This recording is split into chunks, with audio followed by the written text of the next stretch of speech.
more minutes to see if anyone else jumps on. I got a couple things that I'm hoping that everybody will understand because it starts tomorrow. So I want to make sure we got a few people on. But before we start, any questions or anything you guys are seeing out there that you want to talk about today that we can get on the schedule? Jason, I have a question. Okay. I can't remember, I was taking some documents to a buyer. They closed in a different place, so I wasn't there. And so I came and just gave them some printed and a digital copy of their documents. I saw I've always done that, but I saw just, I guess I don't know if it was a UAR, somebody said that is something that we should be doing. But then someone told me that there's actually some kind of a sheet that we should have them sign saying acknowledging they received them. Is that true? So we do have a document receipt, and it's got every one of the different forms that they would use in a transaction, and you just have them initial the ones they got. So the advantage to that is if at some point, let's say that your client lost those documents and short-term memory loss, they forgot that you actually gave them to them, and then when it comes down to it, we don't have any evidence that you sent them. So we use dotloop, and it gives you a tracker in the history, and that history will say, Christine sent this document to their client on this day, and that client looked at it. Like, that's what dotloop does for us. But if you print them out and you hand them a copy of all of the documents, which is a lot of agents I know do that, because at closing, they'll print all the documents out, put them in a folder, and then give it to them at closing. The problem with that is if they lose that, or they ever claim that you never gave them the documents, that could cause a problem for you. So if you're just going to give them a hard copy, there is in the MLS a document receipt form, and it has a whole list of the documents, and you just have them initial the ones you're giving them and then sign off on that. And that would protect you in that type of a scenario. So doesn't dotloop isn't that the backup for us though? I mean, we're using dotloop and we have that they've received it, and they've, it shows they've signed and all of that. Isn't that good enough? Or should we be doing this other also? No, that's good enough. But do keep in mind that we're required to send over a completed copy of the contract. And what I'm finding is most agents are just sending the one to get signed from their client and not the fully completed document. And so you're not really fulfilling that if you're just using dotloop for that. But if you send the completed copy through dotloop, then we have a record of it, and you don't have to do the document receipt for it. No. But okay, I just see a lot of agents only sending the one-sided contract. Yeah, that makes sense. Thank you. Yeah. So good question on that. Okay. So there's a couple things I want to go through today, just so you guys are aware of a little bit of changes in the MLS that's going to affect you and some of the ways that you're doing the business and some of the things that you're seeing online. So you probably, if you've logged into the MLS in the last couple of weeks, seen a couple of these things, but I just wanted to touch on them for a second today. And then I wanted to give you a real life scenario that we had last week that I just want to make sure that we're aware of so that you guys can protect you and your clients through the process. So the first thing is they're going to introduce a new showing service to the MLS, a line showing. And in the next week, they're going to have some webinars on that, on how to navigate that. So I know next week there's like 3 of them online, and then they're going to do 1 or 2 live ones. So just log in and figure that out before we switch. I don't know when they're going to switch on that. They'll probably tell us, but I saw that today. I just want to make sure you guys are aware of that will change. They're launching on the 30th, which is Monday. Okay. The second change, which actually takes place on February 1st, is the days on market status. Has anyone seen the change in that? Yes. That Okay. they're just going to just one thing, days on market. Yeah. Okay. So what's happening is, one, there's confusion, and anytime there's confusion, we try to eliminate the confusion, which is a good thing, I think, in our industry. Less people confused, the better. But they've always had the contract days on market and or the CDOM and the DOM in there, and there's always been a question on how does that reset?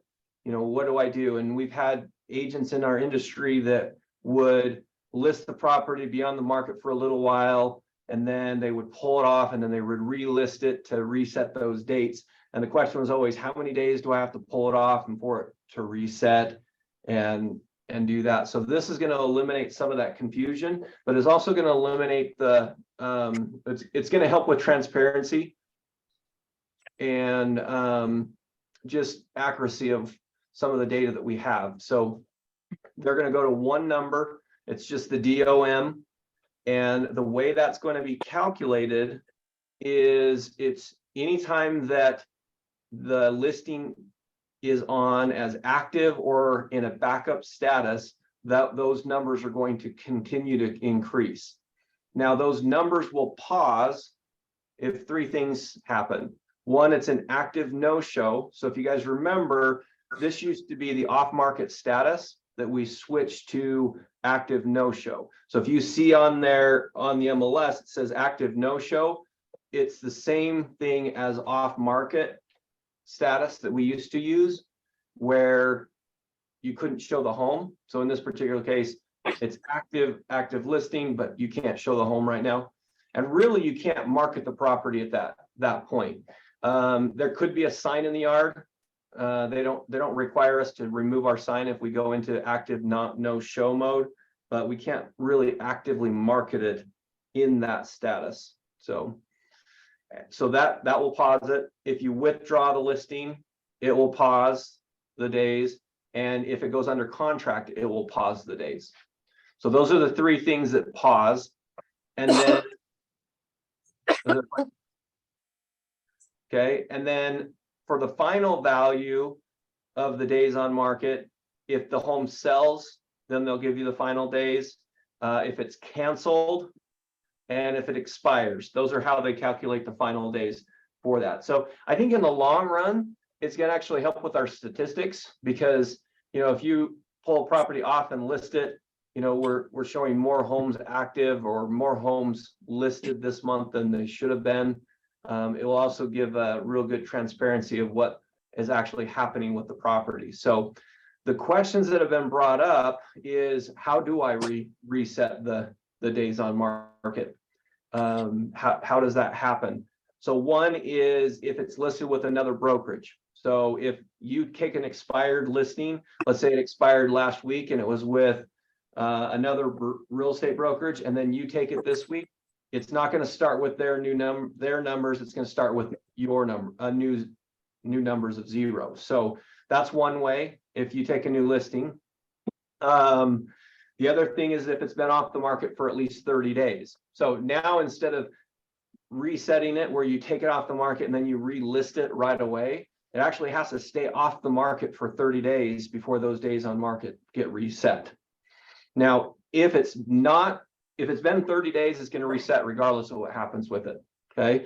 But if it's not been 30 days and somebody in our office had listed it and then it expired, and then you relisted it, it's actually going to calculate based off of the original number. So it only resets as if it's a different office, not Century 21, like Century 21 Everest.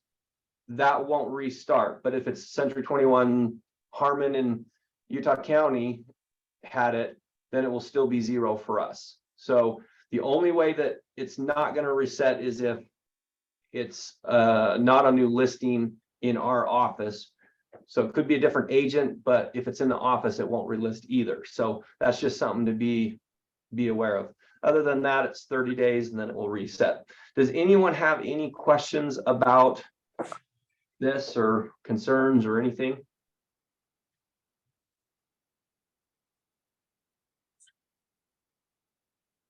Okay, so I think it's pretty self-explanatory, but that's going to change on February, and I'm pretty sure that Russ and I will probably get lots of phone calls trying to figure out what happened, especially the ones that never log into their MLS for some reason. But just be aware of those things that come up. Okay, so I wanted to go through a scenario real quick. We don't have necessarily a conclusion of what's ultimately going to happen with this, but the reason I bring it up, just 1 second, all right, Russ, let me add you as a, Russ, I think you already are a co-host. It says just make you a host. Okay, I'll try it and see. Okay. So we had this scenario that brought up, we have an agent in our office, and last week they got a phone call from their buyer, and they had a buyer about 6 months ago that they closed on a home. Everything was great. Everything was done. And the buyer said that they just got a phone call from the seller that sold them the house. And the seller said that, I just want to let you know that your home is now being foreclosed on. And obviously, as a buyer, that would be not a great conversation to have. But that's what they presented to them. So they reached out to the title company, tried to figure out what was going on. And here's what happened. They have two title companies. We all have used split closings before, where our client has one title company and the seller's client has another title company. In the process, they were able to determine that when they looked at the settlement statement, that this title agent actually had the payoff going to the title company and not to the bank. And so what they were doing is they were taking the funds that came in from the buyer that were originally supposed to pay off the loan. And instead of paying off the loan, the title agent continued to pay the mortgage and then use the excess money to invest in real estate and do flips in this last little bit of the market. So they were making money on the money that was supposed to pay off the loans, and they were just keeping the loans current. Well, as you all know, the flipping market has kind of slowed down a little bit, and people are not making as much money on their property, especially if they buy it right now and try to flip it in 30 days. So this person started to default on the loans. And what's happened is he's defaulted on this particular loan. And so that mortgage company is now starting to foreclose on the new buyer who thought that everything was getting paid off. So can you guys see how this could be a potential problem moving forward? Did you have a question? So what we're seeing is in this particular case, we don't, obviously, I think there's going to be some big penalties for the title officer was involved with this. And it sounds like there was about 4 cases that this happened, but I bring this up not because I think it's common. I think it's actually not very common, but there is scams and there is things that are going on that us as agents have to be aware of. Now, it's not that we're going to know what those schemes are, but we will know when we look at our contracts and when we go through the documents, if there's things that are a little bit off from what you've seen before, we need to start asking a lot more questions. Okay, there was 2 things that were a little bit off on this. Okay, one was the payoff to the mortgage on the final CD was not being paid to a bank. It was actually being paid to a title company. And I don't know about you guys, but I don't know if I would really have caught that, because to me, I would have been like, well, okay, it's getting paid to the title company and then the title company will take care of this. So Hey, Jason, I was gonna try to show that I blacked out the pieces on the CD, but it won't let me share my screen. yeah, let me So, see. because I'm not a host, so maybe just transfer me the host and I'll transfer it back. Yeah, that's fine. Let's see here.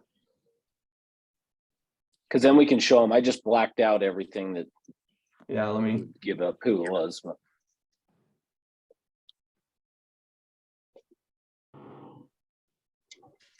Okay, you should have it.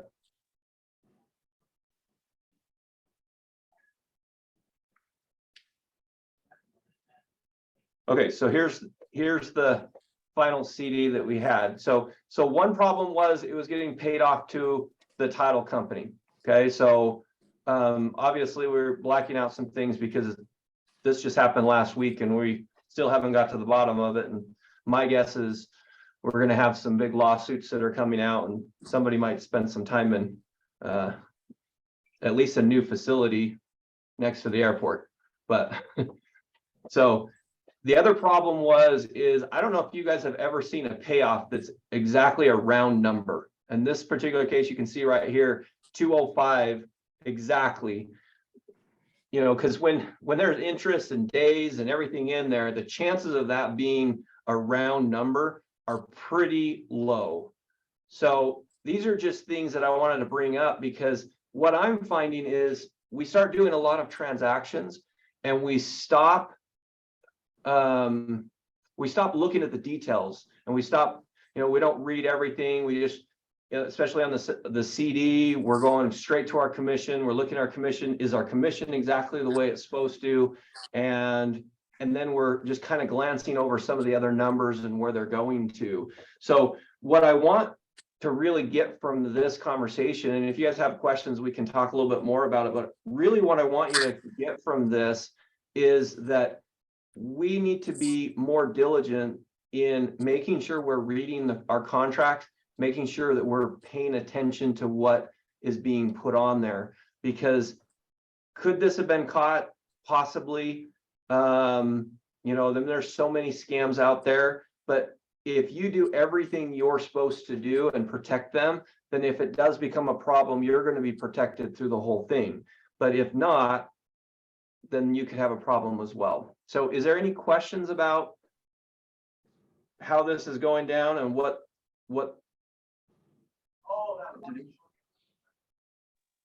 I hopped on just a couple minutes late. Is this just a normal residential transaction? Yeah, normal residential transaction. The buyers owned it for six months and got a call last week from the seller saying their home is now being foreclosed on. So That's terrifying. knowing you, Chris, this would give you heartburn. Yeah, it would. Any questions on that? Anything? Okay, we have another scenario that Russ is going to talk you through that he's seen as well. This particular one happened last week in our company, and from our knowledge, there's 4 other ones that they're doing. The other thing is this title company was like a one-man shop. So if you're not using a title company that is a known title company, make sure that the person who's running it is on the up and up, a good person. So, Russ, you want to go through that other scenario? yeah, so just what this brought up that I thought would be helpful to share with you guys is just this is the second time in my career where I've seen something like this. The first one wasn't exactly this, but at least enough of a scenario that what Jason is saying is right on. Is if you'll just keep an eye on you know, looking for anomalies really. And so I had actually, and I don't know that this happened on any of my transactions necessarily, but an escrow officer that I had been using, and I'm not sure that this is totally uncommon, but at closing, when she would go through the settlement statements, now we call CDs, but back then settlement statement, when we got to the payoff, she would always say, this is not your exact payoff. We haven't gotten that from the bank yet, so I've inflated the number just so that it won't be worse than that. It should be less. Then what would happen is the property would close, and then she would take the difference. So let's just say, for example, the payoff was $204,385 and whatever cents. She would take that other $600 ish, and then she was paying her payment at RC Willey. So she would make a payment to RC Willey. She would even put it on the settlement statements under here. She'd put RC Willey $800 or whatever it was, $600 or what I had said, and send that off. So she would always inflate this. So I would just say, if you ever see a round number on a payoff, that could be a red flag. Now, if the lender, or excuse me, the escrow officer does say we haven't gotten the payoff and so we're just guesstimating, that's probably the true, and that probably is the case. I would just say make a note to follow up on it to make sure that they really did get it corrected, because in the scenario that I'm talking about before, this escrow officer did end up getting arrested for what she had done, because enough people had then started to figure this out. And really it boiled down to one person who just backed her on and checked to say what ended up happening with that payoff. It never got adjusted. And the owner of the title company jumped in and then started to research it, noticed there was a payoff, sent the copy of the new one to the seller, who then said, well, I didn't know any money at RC Willey. So anyway, that's how they finally tracked that down. So again, I think just what Jason's saying is, like, you may not always, there could be legitimate scenarios that stuff like that happens, but just always good to ask a couple of extra questions. If you notice the payoff's not going to a bank or it's a round number, then just maybe ask an additional question or two, because I would say if the person was doing something, just that question alone is probably going to have them go, whoop, not doing it on this one. So. Yeah. Great. Thanks, Russ. Any questions or concerns about that you want to bring up? Anybody else want to bring up? I'm kind of just trying to piece together what happened, since I was just a little bit late when I think you just explained the main situation. But does it fall on the title company? Well, in this particular case, it just happened last week, so there isn't a solution to it yet. Russ and I have talked about it, and we kind of think that that's exactly what title insurance is for, is to protect the client from that. But the challenge is the lender, so the seller's policy buys one for the buyer, and the buyer buys one for the lender. So if they're going to file a complaint and try to get the insurance involved, then the lender is actually the one that's going to have to do that, not the buyer, because the buyer's policy most likely is not a policy. Gotcha. So yet to determine on what ultimately is going to come of this. I mean, obviously. Well, I actually did hear, I forgot to tell you, Jason, I did hear that they did get it paid off. The title company, that guy actually did wire the money. So I don't know if he shorted it from somebody else to do it, but on our particular one, they did get it paid off. So everything's good. No. Okay. So within a week, we got things solved, but it can still give you a lot of stress for a week. So the reason we brought it up and just kind of wanted to talk about that today was really, it just comes down to, it's our job to be diligent in looking over the contracts and making sure things are right. And, if we can catch small things before they become big things, that's going to make that's one of the reasons why us as real estate agents are so valuable to our clients. If we know what's going on and we can present to them, and we can really actually do our job in the way of like looking over contracts, reading contracts, we'll be worth what we're making in this. So that's really what I wanted to bring up today. Unless anybody has any other questions, that's all I've got for today. So does anybody have any questions on their own personal transactions or anything that they need?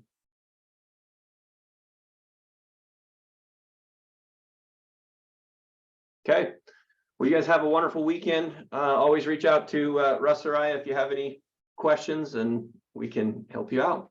Enjoy your day. Thank you. See you, everyone.